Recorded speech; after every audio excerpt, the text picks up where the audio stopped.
Yo, what's poppin'? All my peeps. It is I, your host with the most, Renaissance man who always thinks he can, and champion of the peeps, Patty Pitts, back in the yard of streams for another Raw Rewind.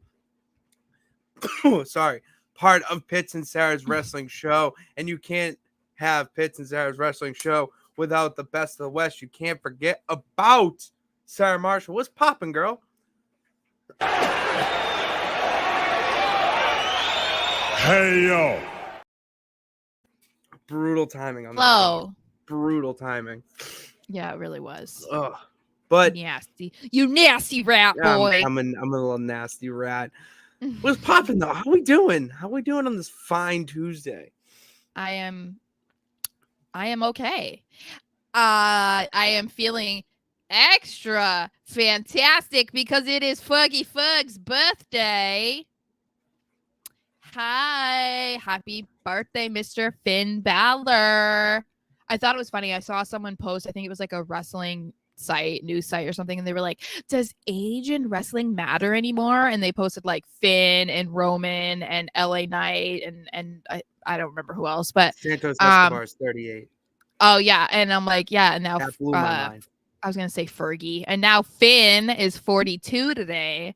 And I'm like, we also have to remember, like, when you look through life, I would say each generation starts looking younger, you know, because if you look at like a yearbook in the 1950s, those are not 18-year-olds. Those are 42-year-olds pretending to be 18-year-olds.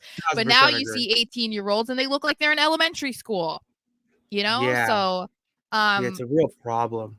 It just, people don't look their age. You know, I go to this like liquor store, convenience store in Boston to get Zins. And when I go in, there was one time I went in and the guy was like, how old are you? And I was like, well, how old do you think I am? I'll play along. He said, 22, 23. I was like, my man, I am not 22, 23. I think a little bit when older. it was like I don't know, my 26th or 27th birthday or something, we went to Margaritaville and I ordered a drink and the lady was like, oh, would you like that to be a virgin? Because she thought I wasn't 21. And I was like, I'm 26 or 27, however old I was at the time. She was like, oh my God. And then of course people don't believe how old I am right now. So it's like, this is I would when I went on, you first told me, I actually couldn't believe it. That we're the same age. So I know, I wish.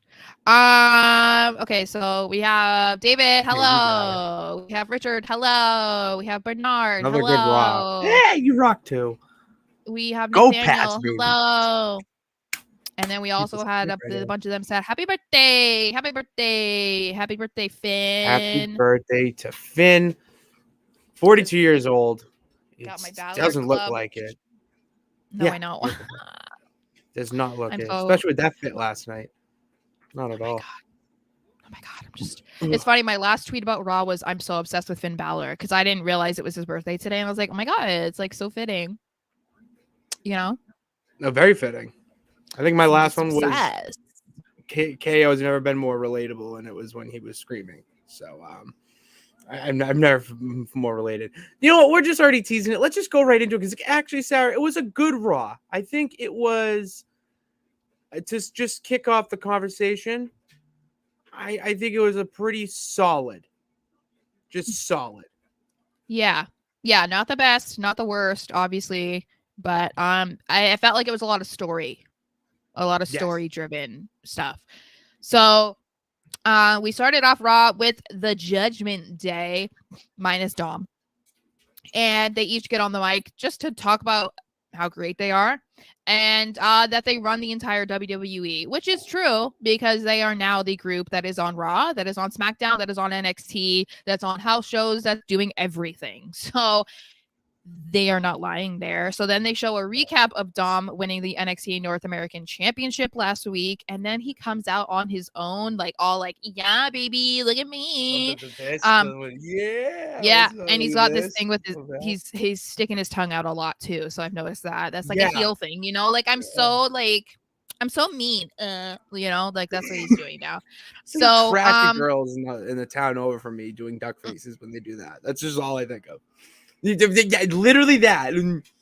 I wish that I could show you my MySpace page, or I should show you some of my pictures from high school that I just took off my photo bucket because, oh my God, there are so many, like, Did you you have to picnic? remember. Were you a picnic person? I don't know what that means.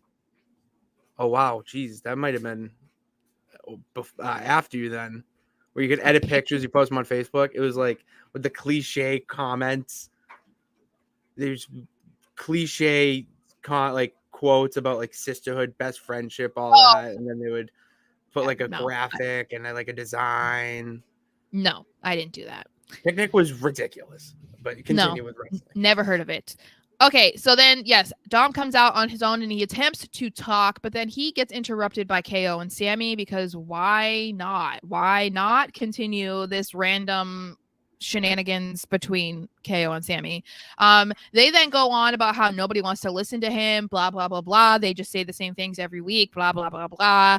And then Sammy challenged Dom to a match, and he essentially demands that he puts the title on the line since Judgment Day demanded that they put the tag team titles on the line last week. And then again, interestingly, Rhea accepts the match for Dom. Of course. Yeah. Well, and what I did think was interesting too is that Dom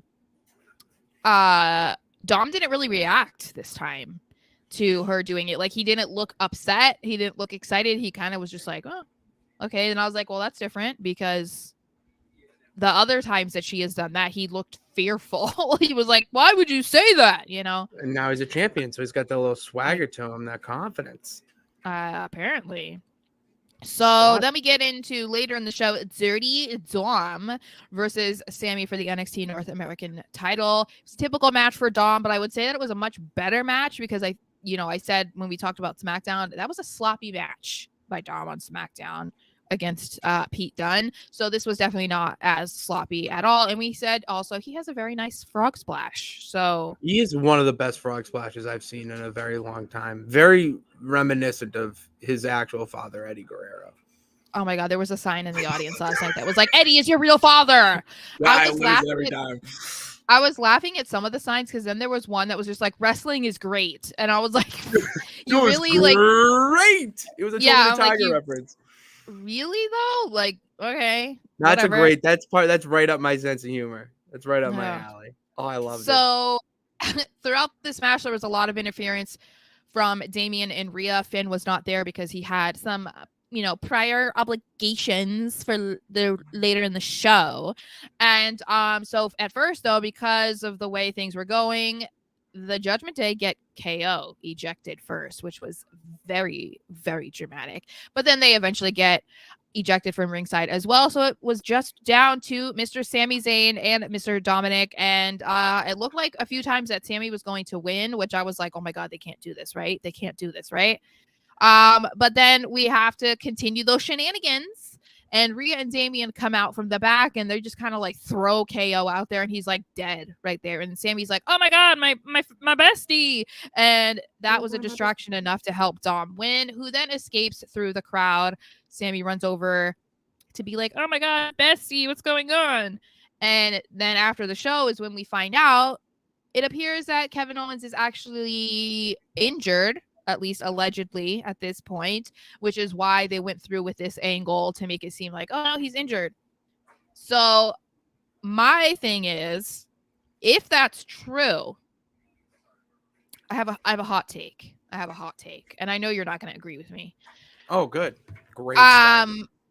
So since one half of the tag team champions is reportedly injured, shouldn't they follow the route they've taken with the women's tag team titles and take those titles off them?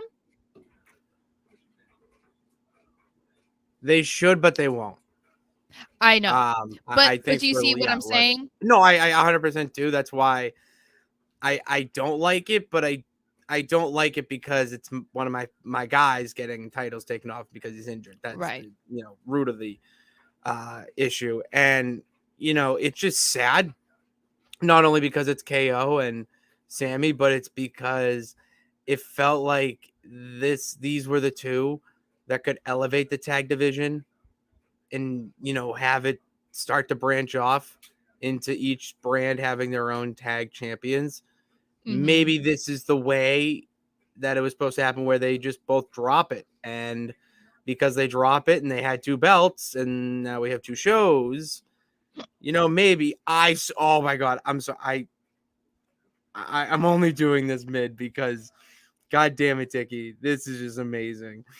And I think, Sarah, you're not going to like this. WWE could use the Freebird rule. Riddle helped Sammy as a team. They did compete in the 6-man tag together at Backlash. Sarah, I'm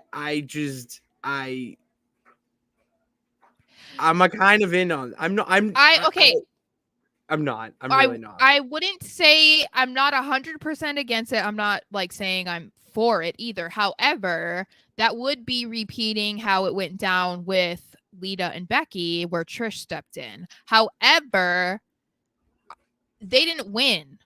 So I think that's where it kind of comes into play, where it's like, oh, okay, that's fine that Trish stepped in because they didn't end up winning. I think if that's the case, like if they had Riddle step in for Kevin, then I feel like they have to lose anyway, because it's kind of like I'm sorry, no one really wants to see Riddle and Sammy together. I'm sorry, I'm over it. And the thing is Matt Riddle can't do anything on his own. That would just be another example of the fact that they know that he can't do shit by himself. So I'm going to take it to another step here and kind of go on the fact that if they lose, they lose the titles because of Riddle and all that. Do you think that's a way that he could start feuding with them and go on his own by feuding with them and then launching his own singles type of run where he, does his own thing and not having to be crutched by somebody? I mean, I guess, but he also had that opportunity against Gunther and he didn't do it. So that's what I mean. Like, I don't know. I'm not like, I don't know. I feel like they don't know what to do with him. Whether it really is something where it's like, oh, they don't think he can like really hang by himself. So like we have to put him with other people, or they don't have plans for him, or they think he's more of like a tag team wrestler. I don't know, but it's just like I feel like some of this stuff is just being dragged on and it doesn't really make any sense. And so it's like I don't know what they're trying to do, because why is he coming out and helping Sammy when last week he was helping Drew? Like it's just I don't understand. He's everybody's bro. That's the but he's it's like, everybody's bro. But no, they don't need him though. That's they're not like, wait, I need my bro here. My bro, where's Matt Riddle? I need his help. But that's what he's trying to do, is be the bro who's just always there for everybody. No, this is you trying to come up with something to make it make sense, because that's not what's going on. They weren't doesn't that make sense though? If what I just said? No, absolutely not. What? I think that makes sense. See, Bernard's like, they should send him back down to NXT. Yeah, and come up with something else. I don't disagree with that. I don't disagree with that at all. What they could have done is did that from the beginning, like when he was in rehab. You could have brought him back. And I mean, I understand he was taken out by Solo Sikoa, whatever. So it was like, okay, well, if he comes back, then he's gonna like seek revenge. Revenge, yeah. But it also wouldn't have been a bad idea to just repackage him in NXT. But I kind of feel like he probably does pretty well in merch sales. So I don't know that they would really be interested in completely giving him a makeover. He would do way more merch sales in NXT with his current gimmick. It's a very, very niche crowd, and that's where he thrives the most, is in niche crowds.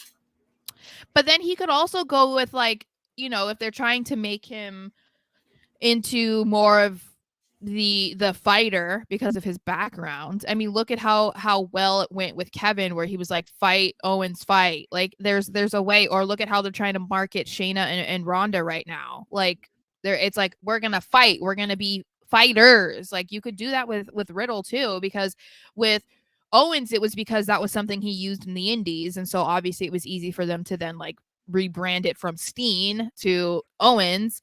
But Riddle has the UFC background, so like why not do that instead of like, I'm just a bro. I think part of it is because of how he sounds. I don't think there's any way that you can take him seriously no matter what he says.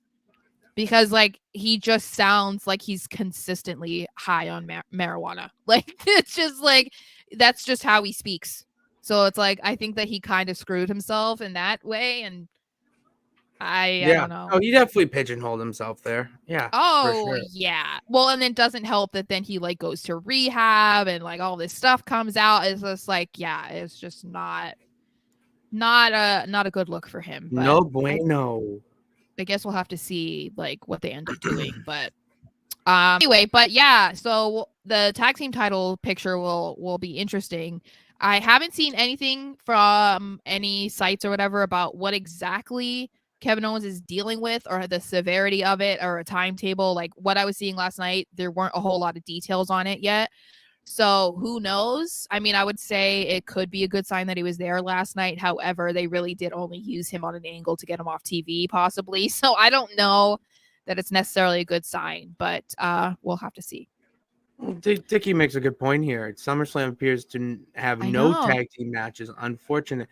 And yeah, that's kind of sucks, honestly.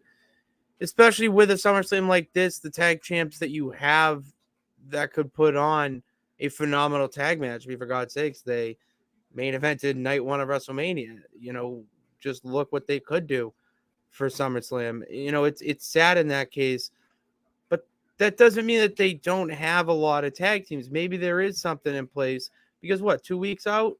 Yeah, there's definitely time. Yeah, a week and a half. Yeah. You can do time right now, at least on SmackDown this week or next week, to have like a tag team tournament or something. Or maybe here's a little insight or idea I had.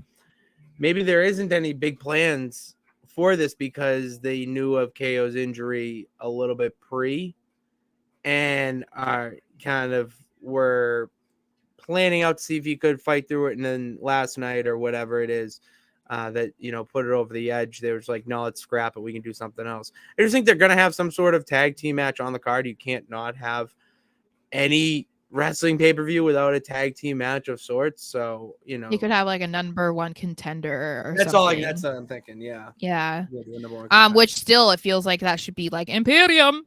I mean, you are just fighting Imperium. So, you know, yeah, just like that. Anyway. Yeah. So is it okay if I move on? This is what is being reported, that allegedly he has fractured ribs. So we just hope he feels better. Hope he get well soon and gets back in the ring because goddamn, I love me some KO. All right. Moving on. We finally get confirmation of Becky Lynch facing Trish at SummerSlam. So she had her match last night against Zoe Stark. If she won, she got to face Trish at SummerSlam. If she lost, she had to say thank you, Trish, and all that other ridiculousness. Get tattooed. Get a tattooed Sara on her chest. Yes, it was a good match. There were a few near falls. Obviously, Trish got involved a couple times, and the last time I thought was funny is that she used her mask as like a distraction.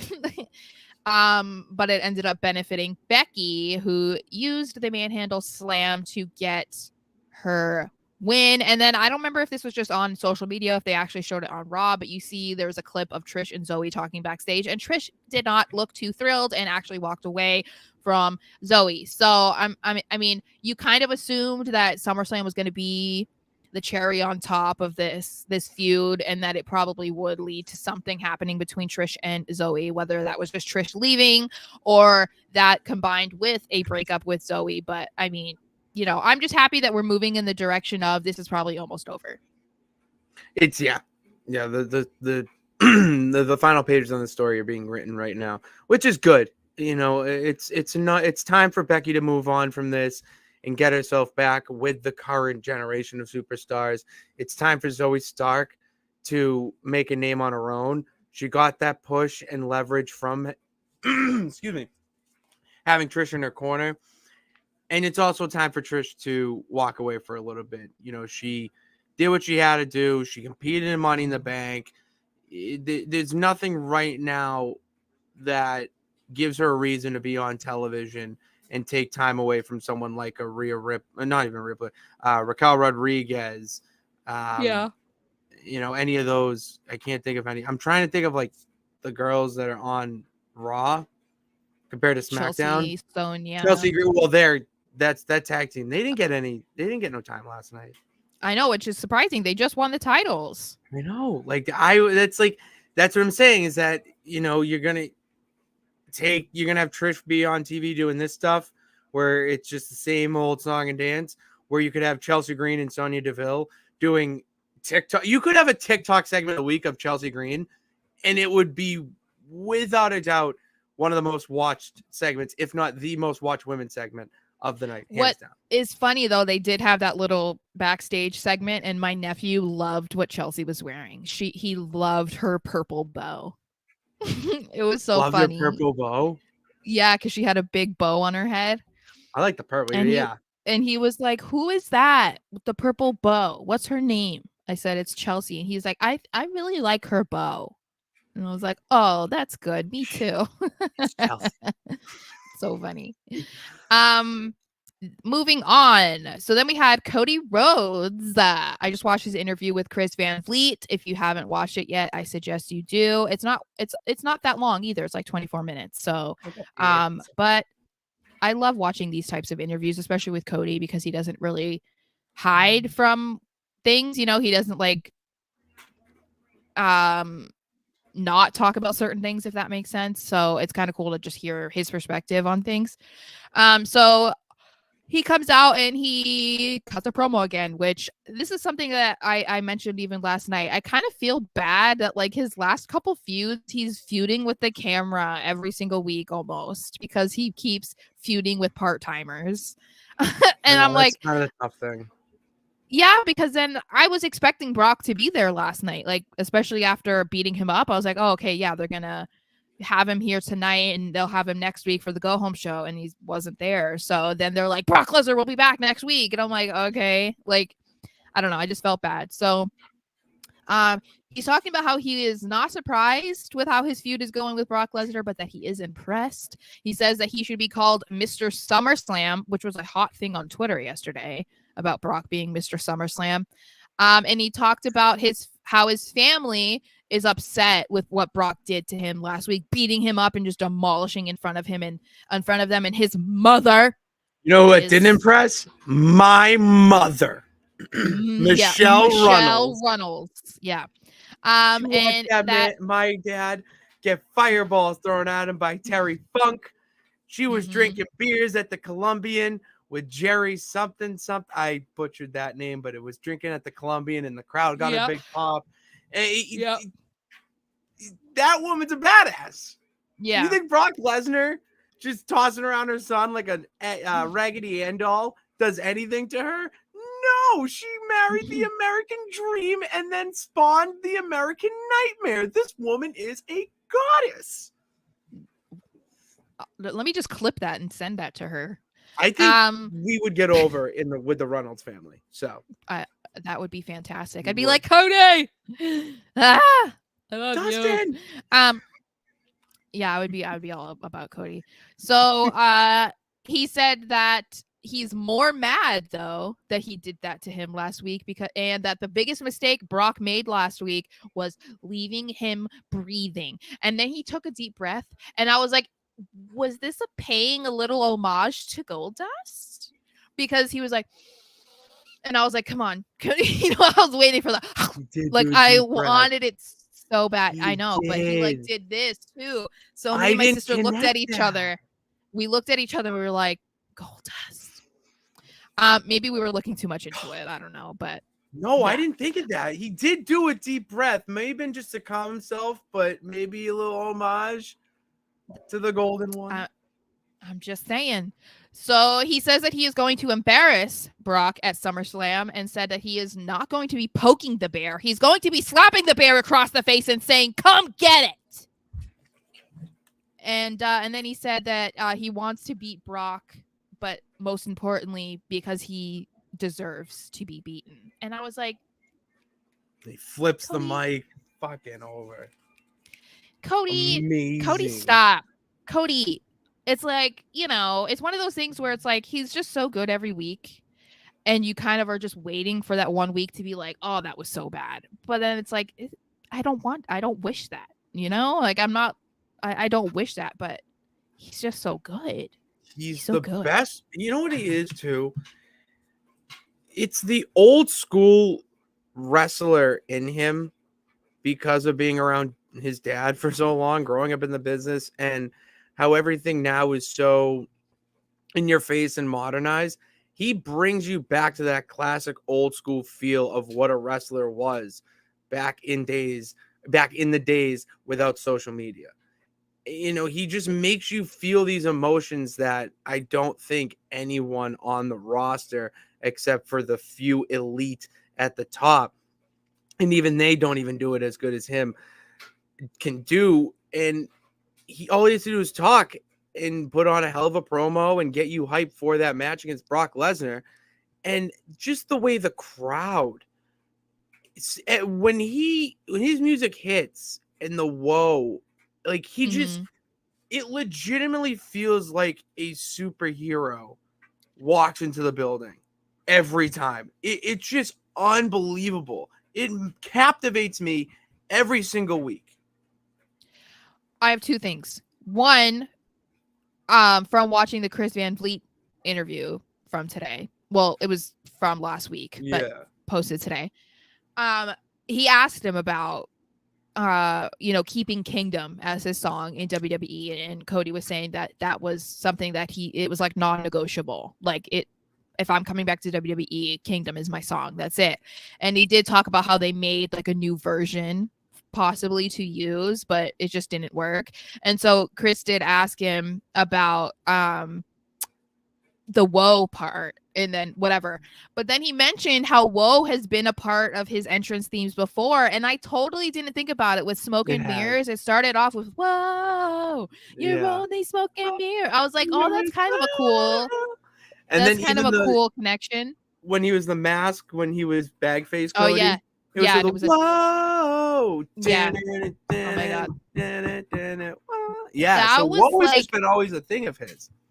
Those were my eras that I loved of Cody Rhodes. But the other thing I was going to say, I think, along with the old school vibe that you were talking about when he talks, I think the thing that also makes him so good is that he differentiates himself from others because he doesn't sound scripted. There are moments where you can tell where it's like, oh, he wanted to make sure he said that, right? But I feel like he's another one where you want to listen to him every time he talks, but it doesn't make you feel like it was rehearsed or he had to say this or he was practicing and it sounds whatever. Like, it sounds, I think part of the reason it sounds so good is because it sounds so genuine. And you don't find that a lot because obviously there are script writers and some people are just not naturally good at talking. But again, that's the beauty of having a status in wrestling where you're not a character. You're an elevated version of yourself. And so it's a lot easier for you to then speak because you're able to speak from your own life experience and from your perspective and from your heart and not from, oh, okay, I'm supposed to be a bad guy, but I'm not really a bad guy. So I'm going to have to talk like if I'm a bad, you know what I mean? So yeah, I think that's definitely a part of what makes him so captivating, I think, and why he just does so well every single week, which is cool because it wasn't always this way with Cody. No, he had to go out of Alexandria to find himself. Yes, exactly. I know. Oh my gosh. I was talking about how I'm like, I want to meet him. Like, even if I can't end up going to WrestleMania, I'm like, I almost want to fly to. Wait a second. Just listen. I'm sorry. If I can't afford it, is what I'm saying. Okay. If I can't afford it, I am still like considering. I'm like, dude, I would still go to Philly to make sure that I could meet Cody. Like, I would do that because I'm like, how many opportunities am I going to get to meet Cody again at this point? Like, he's going to be one of those like untouchable people that don't do signings and stuff anymore because like he's going to be too big. John Cena wasn't doing cricket signings at WrestleMania, So I'm like, I would almost do that and go to the Raw after Mania just to meet Cody and be like, Cody, I love you so much. Oh my God. That's what I would do. He could be a future guest in the show. You never know. Oh, stop it. What do you mean? The champ's got connections, baby. Come on. You do not have connections to Cody Rhodes. Well, not right now, but with the connection we have, they could. It's all about networking, Sarah. The champ and his peeps got to be out there. We can get this. Manifest your dreams, Sarah. Okay. Manifest your Moving dreams. I didn't manifest this. Bronson Reed. I did not manifest this on Monday night when I watched it, but it happened anyway. So yes, so we did get Bronson Reed versus Tommaso Ciampa. Shout out to Ciampa. So before the match, we see Ciampa talking to Nakamura, and he was like, "Hey, like what happened last week when I got involved in your match and accidentally got you disqualified? Like, it's water under the bridge, okay? Like, don't even worry about it. And so please don't get involved in my match right now, because if you do, then I'm gonna take that as a message, and I'm not gonna like it." And so it was like, "Oh, okay." All right, Ciampa. And so, this was a great match, and I feel like this is a match that would go underrated, because I think that people don't give enough credit to Bronson Reed, and they also don't give enough credit to Ciampa. But especially Bronson Reed, because he's a bigger guy, and people don't necessarily like to pay attention to those types of matches, but he's great in the ring. I like, when we watch matches of his, I still am shocked that he was a guy that was released twice. Yeah.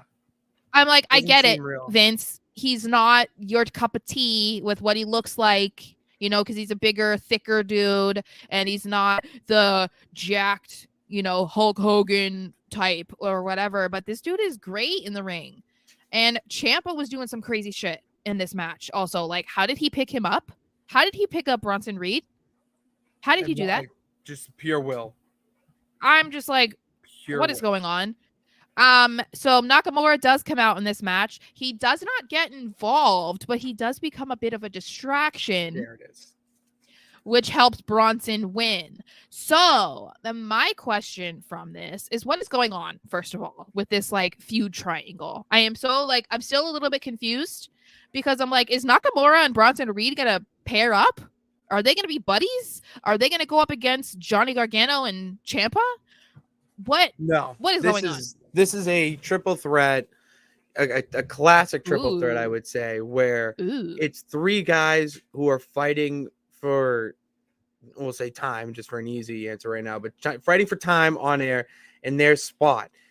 They know who they are in that mid card. They're just, who's the better man? Okay, that's a simple way to put it. And you don't have a lot of feuds like that anymore. Everything needs a reason. Everything needs a story, or even a title. For instance, you don't have a lot of feuds where it's just, I'm better than you and I want to prove that. You're going to get that with these three guys, especially the different styles and how they would complement each other. It's a really great, weird triangle feud, I would say, right now, to set up SummerSlam. Maybe if you have them on the SmackDown or Raw before or Raw after, if you don't want to put them on the main card. But this is just something that they're doing it because they just want good wrestling that has nothing to do with a title or deeper meaning. Yeah, I mean, I'm interested. I mean, I'm gonna watch any of these guys' matches, so I don't have a problem with it. I'm just like, I don't know what's going on here, but it's fine with me. I'm curious to see where it goes. So that's a positive for sure.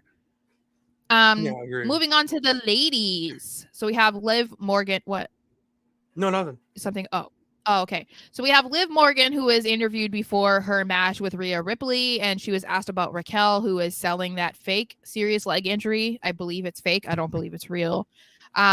She reminds everyone that she was the last person to beat Rhea. So she is not backing down from this fight tonight, honey. Okay.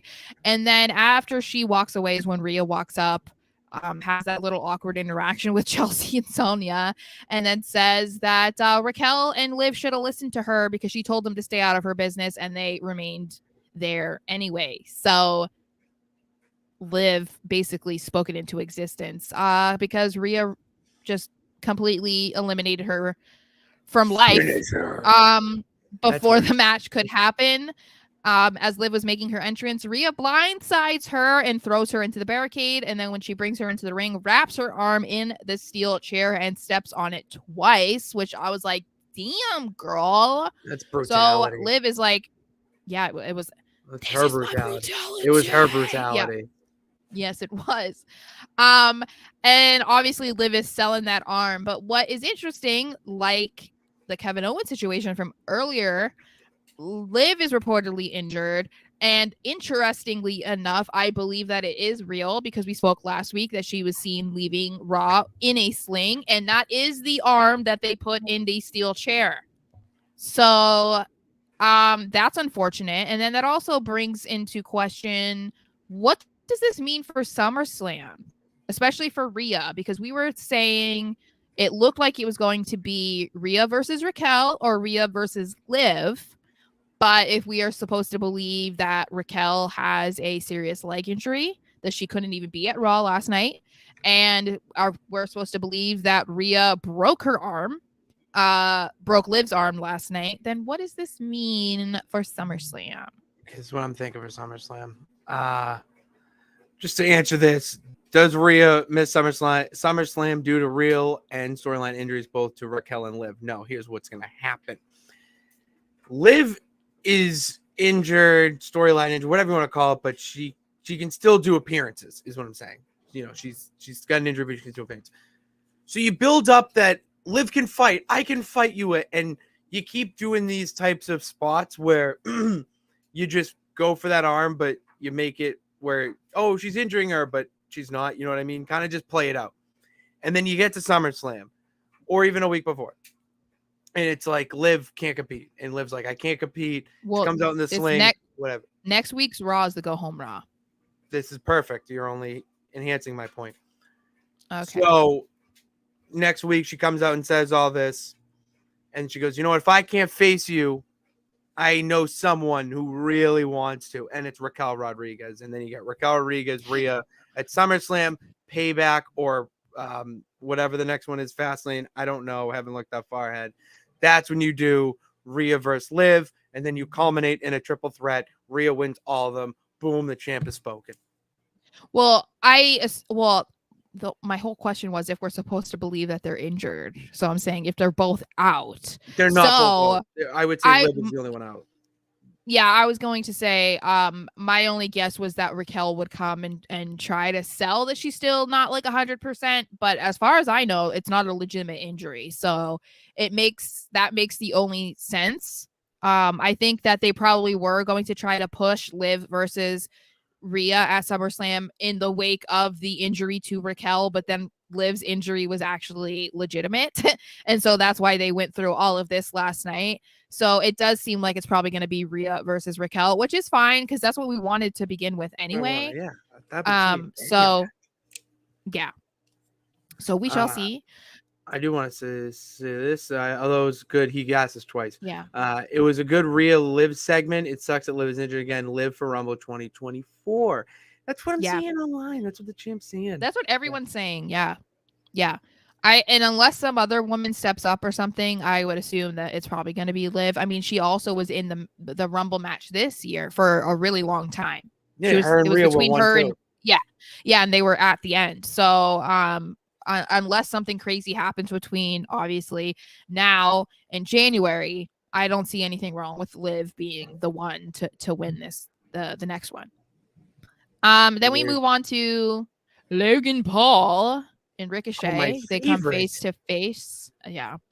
I still feel like Ricochet didn't make me feel that uncomfortable. It was Logan that made me feel very uncomfortable. Ricochet calls him out first, says he's a nobody, that he can't even believe that he's late to the show and couldn't even be a man and show up. And he says that everyone knows that you don't belong here. Everyone in the back knows that. Everyone in the audience knows that. And I know that. So he does credit Logan with being good because he's like, I'm not saying you're not good, that you don't put the work in. You very clearly do. But that he himself is special. And Logan is just an arrogant little prick. And I was like, yes, King Ricochet. go off. And so he wants to, continue to challenge him for the match at SummerSlam, and says that he's basically a coward for not showing up. Blah blah blah blah blah. But he's like, it's kind of ironic when I challenge you to a fight and all you talk about is how you just fight. And so the fact that you're not here, like, what does that say about you, is what Ricochet said, word for word. That was like a good impression. This is how I took Ricochet. You do all that all you want. That's just what he taught. It's just how it felt like to me. Honestly, it was just so kiddie, PG, just cartoon superhero to me that I just wasn't into it. And I don't like Logan Paul. Like, can you guys just I don't need a reason for you to get in the ring and put on viral moment after viral moment after viral moment. That's all I want. I think that I think they're probably trying to put a little bit more storyline to this than what they've done with Logan in the past, because there really hasn't been a whole lot of storyline with him and these other people that he's wrestled. And since this is one that's going all the way back to the Royal Rumble, I think that they're trying to give it a little bit more of a foundation than just being like, oh, we belly flopped on each other in the Royal Rumble and I'm mad at you. You know what I mean? I feel like they're just trying to simplistic way to put any. We just belly flopped on each other and it led to a feud. Yeah. That's basically it. He was a boy. Can't get any more obvious. Okay. So Logan shows up. I'm not done.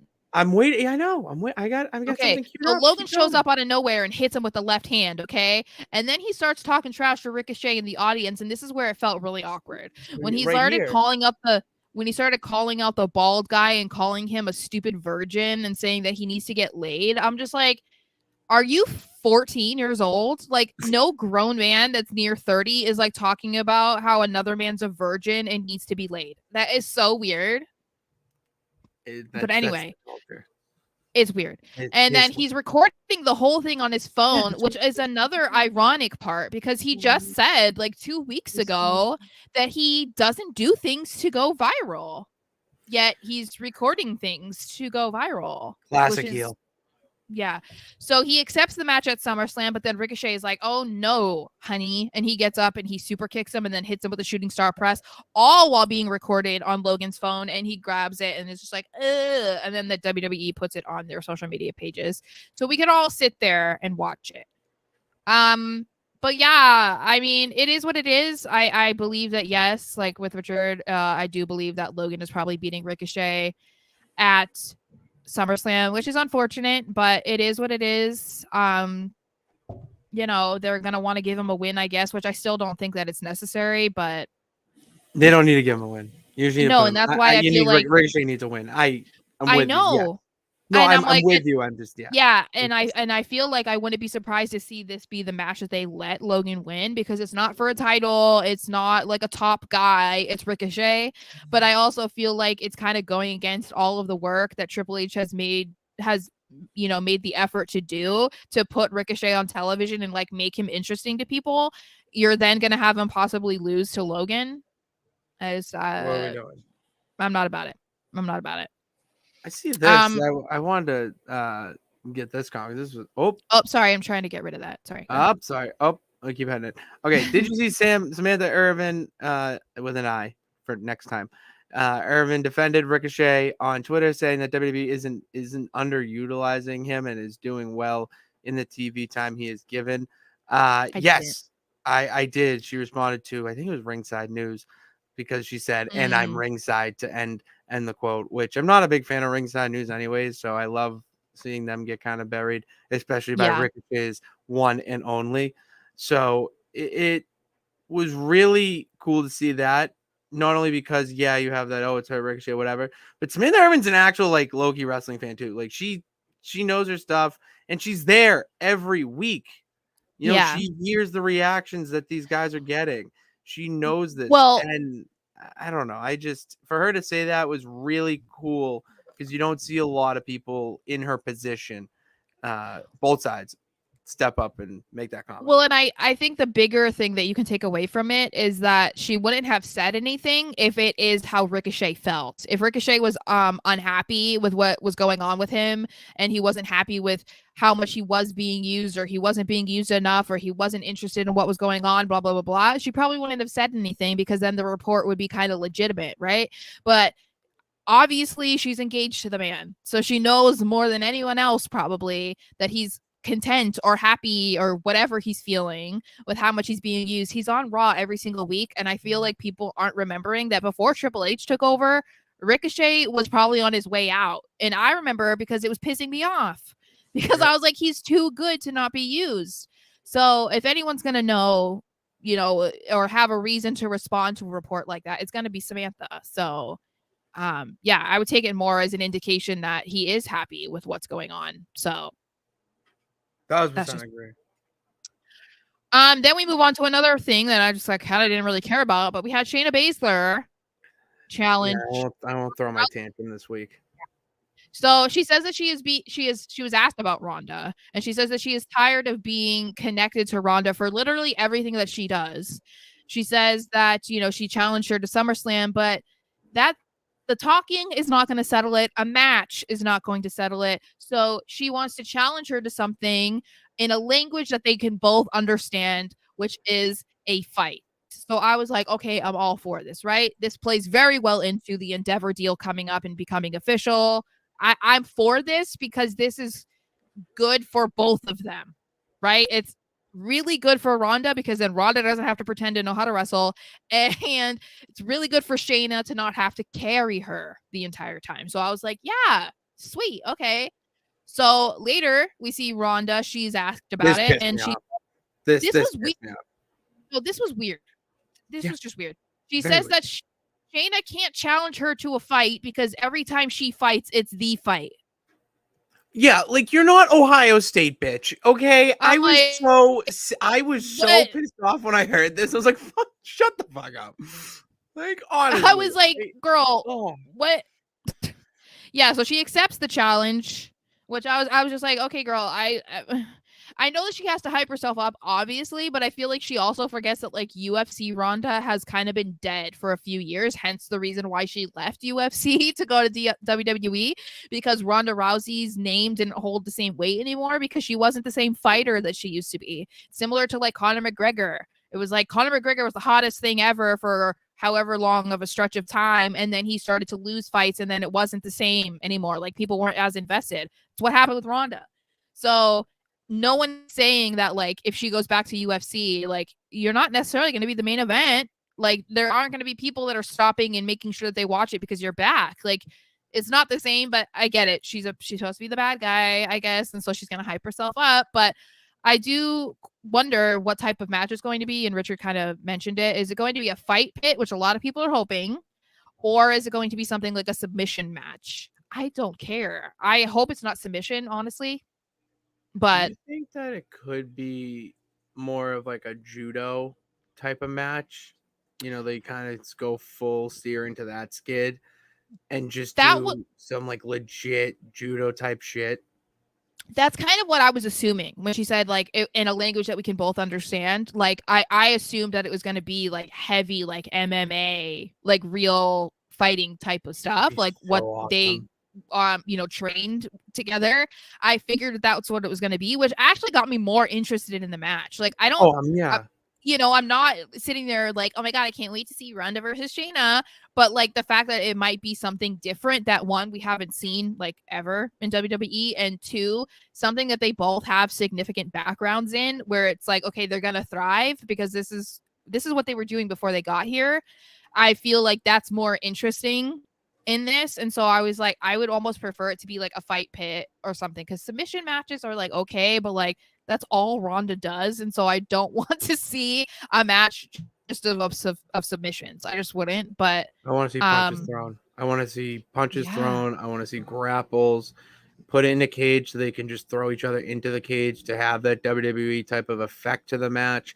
You can go so many different avenues with this, which is why I'm low-key excited for it in a way, because it will be a a non WWE sports entertainment type match, it's going to be along the lines of more UFC, MMA, judo. You know, they both might come out with their judo uniforms, robes. I don't know what they're called, but correct me for correction reasons. To me, this is not a match that you can just put under the WWE umbrella. You need to have it be in that weird gray area of a launching point to whatever connection you're going to make with Endeavor in the future. And I think that would be a good way to do it, because I think the Endeavor deal was a huge moment when it was first announced that it was happening. But I think, some people kind of forgot about it. Like even I have forgotten a little bit because it's been months since it was announced. You kind of forget that it's on the horizon, that it was meant to become official later in the year.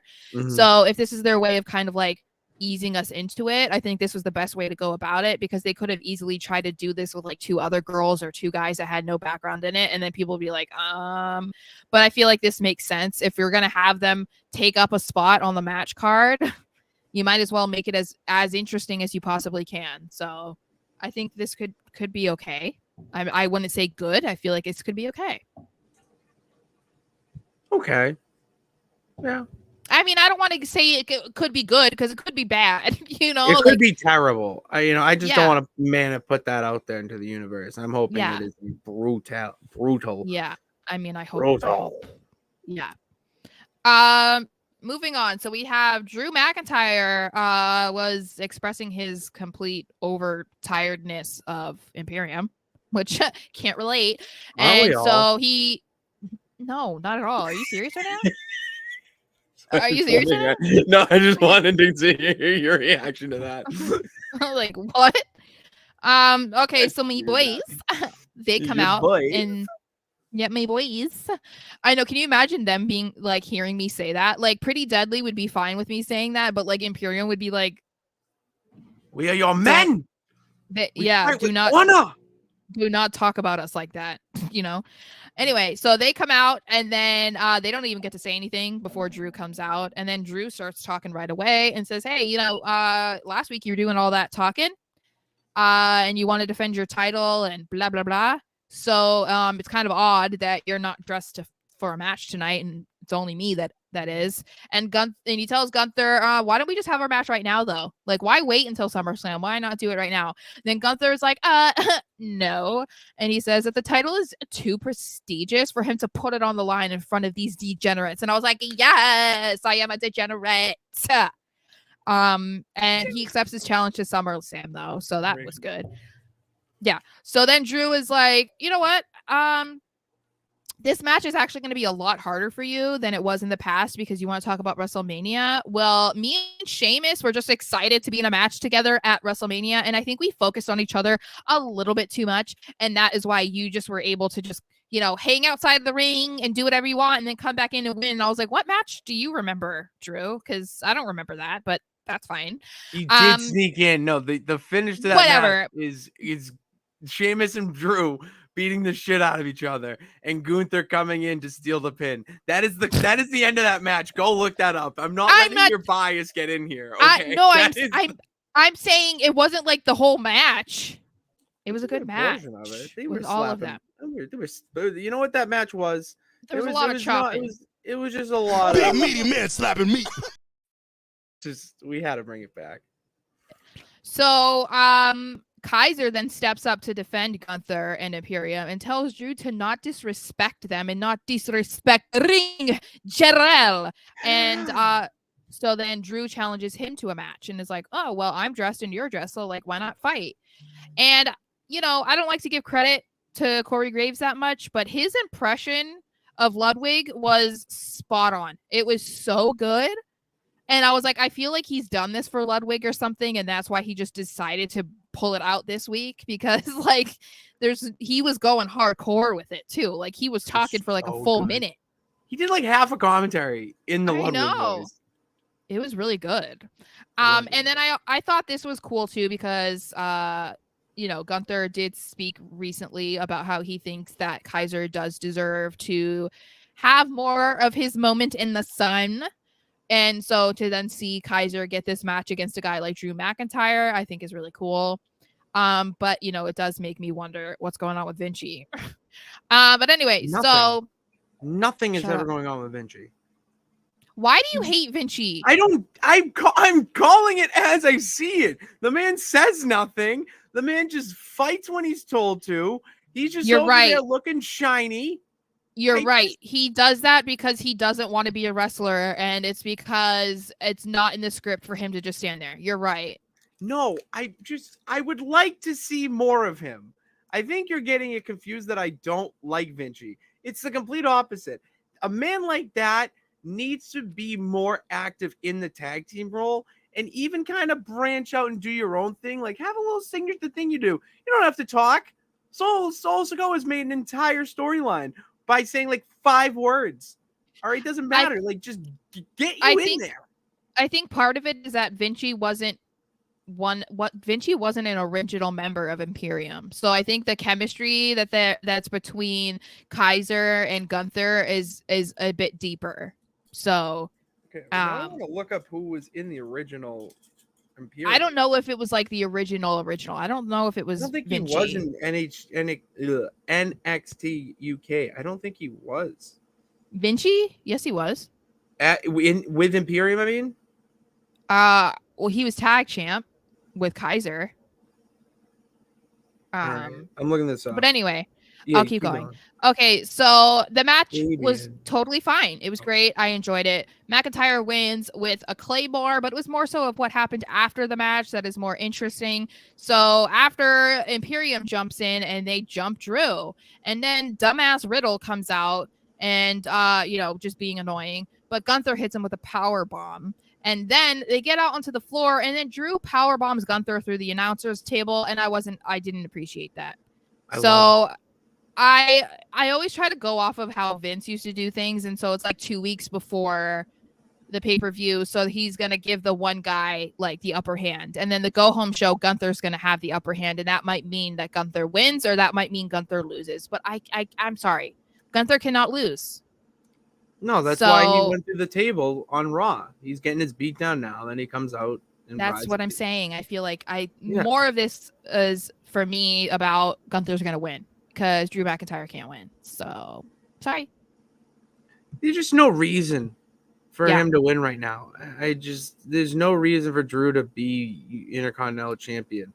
You need to have Gunther be the longest reign. If you're not going to have Roman break San Martino's record, which you shouldn't, then my point is that one title record should be smashed in this Triple H era, and it is the Intercontinental. Because the Honky Tonk Man, there's no reason that the Honky Tonk Man should be number one. I get if Jeff Jarrett or Chris Jericho, one of those two, had the longest reigning, and you kind of want to keep that a little bit. And maybe Jeff Jarrett. But point is, with Gunther, he's so dominant, and anytime he gets in the ring with anyone, you just know he's going to chop the shit out of them, and their skin's going to turn a different color. That's the type of champion you want for the Intercontinental. It's that guy who just works his ass off, brutal beater. He's gonna put on a match every night or every other night, whatever, and that's what he's done. There's no logical threat right now to dethrone him. Even Drew McIntyre doesn't make sense. Well, and it would be different if this was something that had been going on for a while, this feud with him, but he never really had a feud with Drew to begin with. It was more with Sheamus, and that was why he was put, the WrestleMania match became a triple threat. It was more so they were both like, we both want to go for the IC title, and it was more so pushed like their rivalry because they weren't both supposed to be going for it. But Drew was just put into this picture with Gunther now because, one, he's on Raw, and two, it was his first match back since Mania. So it was like there's not a deep storyline there, and I mean the things that they've been doing over the last couple of weeks have involved Imperium, it's involved Riddle. So again, it's not very deep against Gunther and Drew specifically. So to me, it would be more so annoying too if he were the one to dethrone him at this point. If he let's say he eventually took the IC title in like 3 months, but they've been feuding that whole time. Sure, like I would be, you know what I mean? Like it would Makes feel a sense. little bit better. Yeah, I can see but that for sure. yeah. So then let's get to the last part of the night and the best part of the night, which was that Finn Balor. I love Yes, so did I. Finn Balor seemingly set up Seth Rollins at their contract signing. So he gets up into the ring all by his lonesome and he calls out Seth. And then the fans pissed me off immediately because they started singing Seth's song already and Seth hadn't even come out yet.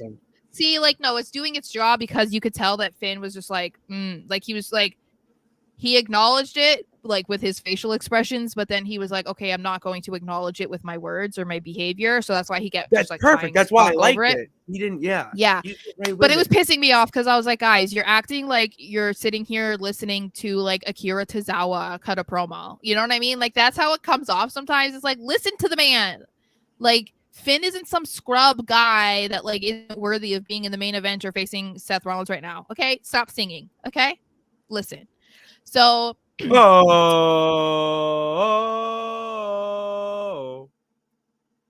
anyway, so Seth does come out and he signs the contract right away and then he hands it back to Finn, but then he goes on to talk to Finn as Finn is holding the contract looking like he was about to sign it. He says that Finn has absolutely no chance to win the title and he can tell that Finn is finally realizing that as well. However, if in some other universe he is able to win, he said that he will have a shorter reign than his Universal Championship reign because he knows that Damian will immediately cash in on him if he wins. And that shouldn't bother him because he knows that he would do the exact same thing. He says that SummerSlam will be the end of Judgment Day also, which I was like, excuse me, sir.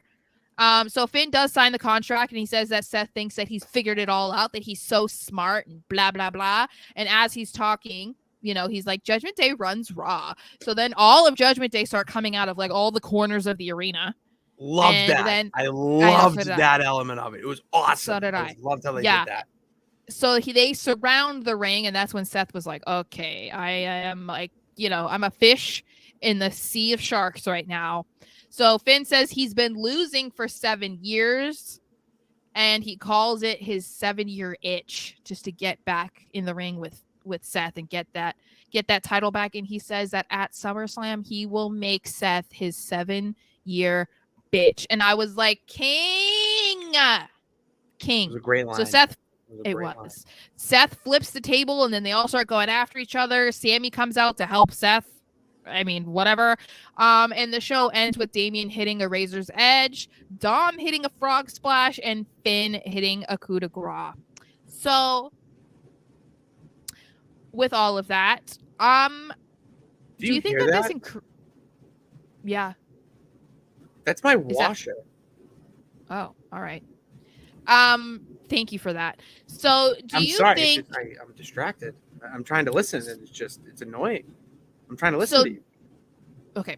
So, I mean, I know we kind of talked about this already, but do you think that after what we saw during this contract signing, do you think that we're getting closer to possibly seeing a definitive chance that Finn will become champion at SummerSlam? Yes.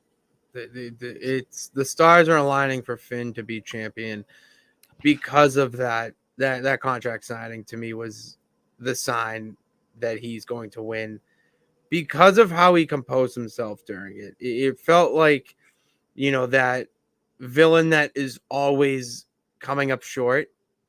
Mm-hmm. It's because the good guy always plans and is always ready for the next step in the evil doer's plot, whatever. Once Finn signed the contract and then looked up and did the smirk, started talking, and immediately Judgment Day starts to roll out the crowd, I knew this is it. So this cool. is the Judgment Day coming out party at SummerSlam where they're going to have all the gold. They're going to be the ones who are running WWE as the heel faction, and I could not be more behind it. You need to give Finn the proper title reign he deserves. You need to have Damian Priest toy with that Money in the Bank briefcase. We have not had a long wait for a cash in a long time, and this is the perfect opportunity to do it. Dom's so over right now. He's more over than half of the actual main roster as an NXT champion. And then you have Rhea Bloody Ripley, who actually could just rip the bloody head off of any bloody person. It's just they're the perfect faction right now to replace the bloodline in the main story of a show. And that's what was missing for so long with them. And now it's coming together. I just am all in on the Judgment Day. They're a force. They're awesome. I know. I was really excited, and this was, again, we've compared them to the bloodline in the sense of how much they're used. So again, last night they were used throughout the entire 3 hours. There were multiple segments in the ring, outside the ring, backstage. There were interviews. It was everything. They were everywhere. So they're very much the equivalent of the bloodline, just on Raw. And I do think that, I love Seth. Obviously, Seth is one of my all-time favorites, but I don't know that it was an accident for him to discuss injuries that he's been dealing with when on Logan Paul's podcast. I don't think that was an accident. I think that was purposely like kind of planting the seeds that like, but I also think that he deserved to be the first new world heavyweight champion, but I also think that he deserves to have some time off. Like if he really, even if he wasn't dealing with injuries, it's like when's the last time he had a break that wasn't an injury related break? Like, I don't even know, but obviously he is getting older. He's been doing some of his best wrestling right now. It's like, then it would be cool for it to be Finn's time now. And it's been 7 years since he has been a top champion. So on the main roster anyway. And it would just be like such a full circle moment for him to beat Seth Rollins at SummerSlam with his 800th match. I know, like, in oh WWE. my gosh, I would be so excited if this happens. I can't promise I won't cry, because I might be that chick that's like, Fergie. That might be me. That's fine. I cried through Endgame. I think I cried during a Bloodline storyline. I think I did. I forget which one though. Wrestling gets me teary-eyed. I don't remember when I've cried. I know one time I cried when I was also much younger. I cried when John Cena lost to The Rock the first time.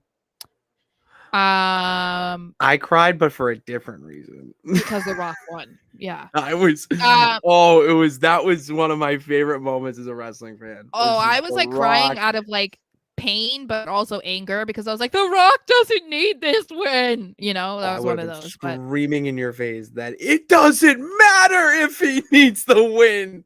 Good thing I didn't know you then. 13 years ago. I think that was that was not the same WrestleMania movie Rusev. I didn't like that. What was another moment? I'm trying to think of like a moment recently that I cried over in wrestling. Blood and guts, I didn't cry, but I had some outer body experiences watching that match and that whole show. I think if Cody had won, I probably would have shed a little tear. I don't know. But anyway, I was gonna say, Sammy smacking. It was Sammy smacking Roman. That was when I lost a tear in my eye. Are there any comments that we could? This is the greatest moment of my life. David saying Gunther is the greatest entertainer of all time. I would obviously agree with that. I'm trying to think if there's anything that we kind of missed. Yeah, because I haven't looked at the comments. David also says Io Sky will cash in on Asuka at SummerSlam. I could absolutely see that happening where it's a fail cash in. Not really into this match with Logan and Ricochet. Bernard, I don't think a lot of people are. Okay. And I think a huge part of it isn't because of Ricochet, and it's just the combination of Logan and Ricochet, because I think that when Logan is going to go against somebody, you need to have them have the same like an equal or bigger reaction to his opponent, and Ricochet's just not there. Like, it's not that people don't like him or don't like to root for him or don't like to watch him, but it's not, you know, Logan versus Roman Reigns. It's not Logan versus Seth Rollins. Like, Ricochet doesn't have that type of reaction from people. So I think that's partially why it's just kind of like, oh yeah, it'll be good, but like, Thank you, Dave, for the score update. Anaheim Angels 4, Detroit Tigers 1. Thank you for that update. We have something tells me that Becky will be Rhea's next opponent after something. That makes sense.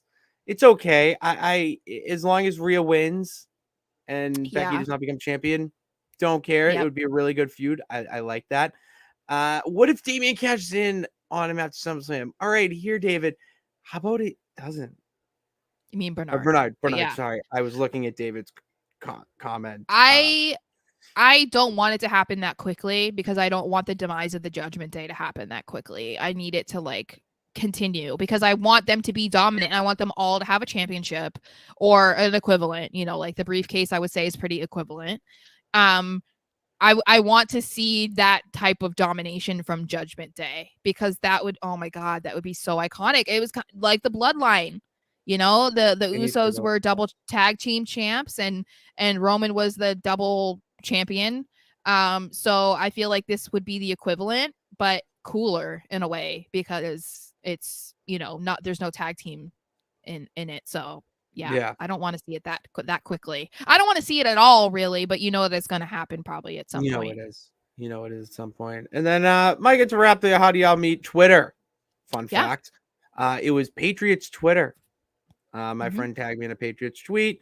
Sarah responded, and I needed a host for my fantasy football show, 4th and Goal, which is still on Apple. It's still on Apple Podcasts out there. And we did that for a little bit. Then we're talking, and we're like, listen, we just want to talk wrestling. I mean, the Patriots are one thing, but like wrestling is where both of our true loves and passions are. And then, you know, I had a friend down in the underground say to me, why don't you do a wrestling podcast? If fantasy football and football ain't hitting and you ain't getting the views, we'll try wrestling. And wow, boy, howdy. What a hell of a move that was. We hit 800 subscribers today, guys. So we're slowly but surely getting there. Slowly but surely. Sorry, you need your own belt. I'm sorry. I just feel like because you're your own champion.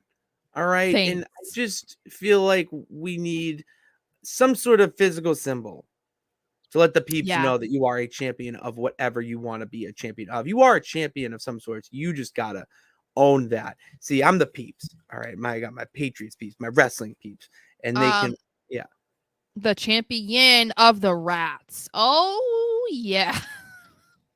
The rat. The rat. The royal champion. Rat. Queen you could be the rat. royal rat. Queen rat. The rat queen. The rat queen. Well, now you need like a tiara or something. Imagine you with a fucking tiara. That'd be so funny. That's a lot easier to get than a replica. Like eye party. Just I'll just go get a plastic one that little girls use to play dress up. They're American Girl dolls. Or those like two. We can't get in that conversation. Thank you guys for tuning in. We'll steer it back to wrap up the show here. Thank you guys for tuning into this edition of Pitts and Sarah's Wrestling Show, the Raw Rewind of it, where we take no nights off watching Raw, SmackDown, NXT's 20 minutes in, and I'm still have the Yankees on TV Alpha. What are we doing, Pitts? So we're going to throw on NXT. And then while we're watching wrestling, we're on the Twitterverse or Xverse, whatever you want to call it, social media. So go follow us on social media. Links to all those accounts are in the description. That's a lot of words. I've said a lot already. Let's wrap it up. And wrap it up by saying you got to hit that subscribe button and that bell notification to know when we go live. Hit that subscribe button and at Sarah Marshall XO on YouTube. You don't have the whole 1 hour, 14 minutes, and 15 seconds to tune in with us. Well, we got shorts, we got clips. They're all in the archives. You don't want to listen to us talk about Ciampa and Bronson Reed, but you're really invested in Cody Rhodes of the Judgment Day. That is where you're going to get your value, is going to those clips and shorts in the archives. And we'll be back on Thursday. We got SummerSlam coming, and we got to talk about it. We got to talk about SummerSlam, the pay-per-view in itself. And we have to bring back some great weekly segments that I know everyone loves, that involve a fruit, a plant, and the numbers 1, 2, 3. So be ready for that on Thursday, same time. And we thank you guys for tuning in to this edition of the show. God bless. Remember that you can do it. All you got to do is try. We will see you on Thursday. Yeah.